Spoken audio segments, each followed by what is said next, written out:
اللہ الرحمن الرحیم السلام علیکم۔ آج جمعہ کا دن ہے 12 اگست 2022۔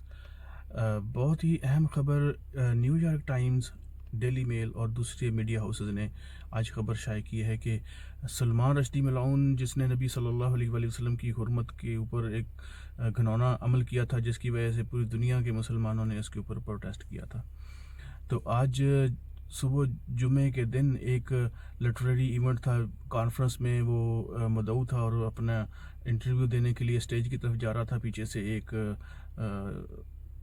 ایک آدمی آیا جس نے 10 سے 15 دفعہ اس کو چاقو سے وار کیے، جس سے اس کی نیک، اس کی گردن پہ بھی زخم آئے اور پھر اس کو جو ہے آدمی کو اریسٹ کر لیا گیا۔ سلمان رشدی کو ایک ہیلی کاپٹر کے ذریعے کسی اچھے ہاسپٹل میں لے جا کے اس کی ٹریٹمنٹ شروع کر دی گئی اور پھر وہ اچھی ٹریٹمنٹ لے رہا ہے، لیکن ابھی اللہ کے معاملات ہیں اور اللہ جانتا ہے، لیکن یہ ایک خبر تھی جو امت مسلمہ کے لیے بہت اہم ہے، اور جس بندے نے یہ عمل کیا ہے اللہ پاک اس کو محفوظ رکھے اور اللہ پاک اس کے اس عمل کو قبول کرے اور اس کی حفاظت فرمائے۔ تو یہ ملعون مرا نہیں، پھر بچ گیا۔ 75 سال اس کی عمر ہے اور ابھی بھی یہ اپنی اچھی ٹریٹمنٹ کی وجہ سے یہ شاید بچ جائے گا، لیکن اس کے یہ عمل تو تا حیات ساتھ رہیں گے اور کبھی بھی وہ اللہ کے غضب سے نہیں بچ سکے گا۔ تو اس خبر سے آگے چلتے ہیں پاکستان کی طرف۔ وہاں کچھ معاملات عدالتی بھی ہیں، کچھ پولیس کی ہیں اور انتظامیہ کے۔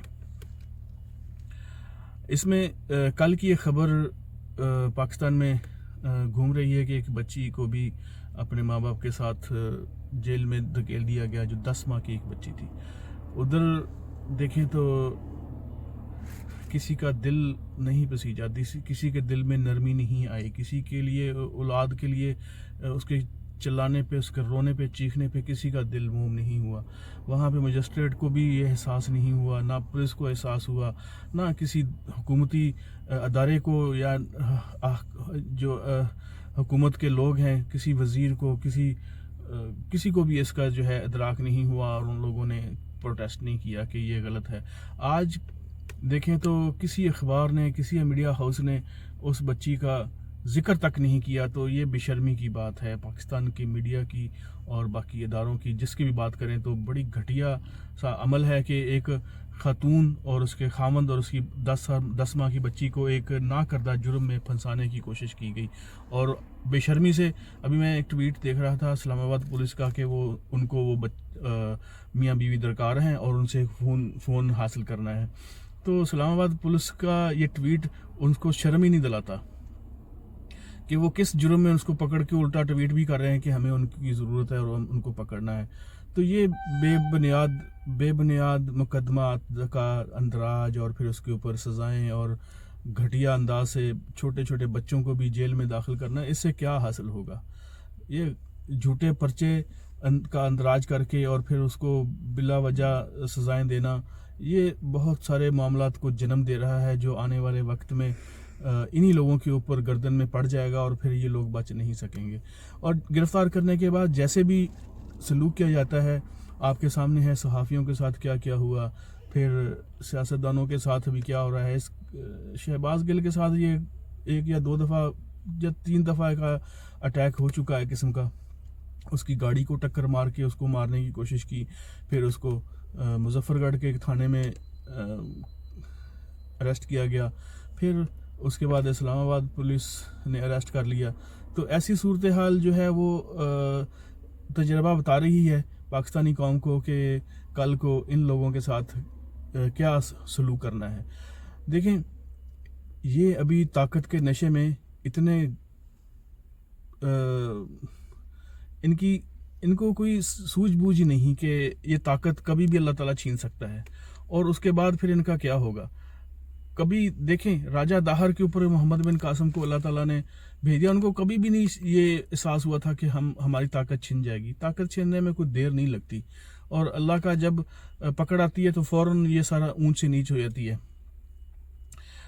چھوٹے چھوٹے چیزوں سے جو ہے بڑے بڑے ہاتھیوں کو مروا دیا. جیسے ابابیل کا واقعہ ہے قرآن پاک میں, تو اس چیزوں کو کیسے جھٹلا سکتے ہیں؟ مسلمانوں ہونے کے ناطے دیکھیں یہ چیزیں ہمیں بظاہر دل و دماغ میں ضرور رہیں گی کہ کبھی بھی ایسا وقت نہیں رہتا, ہمیشہ وقت آتا اور جاتا رہتا ہے, کبھی وہ اوپر کبھی وہ اوپر, کبھی ہم نیچے کبھی وہ نیچے.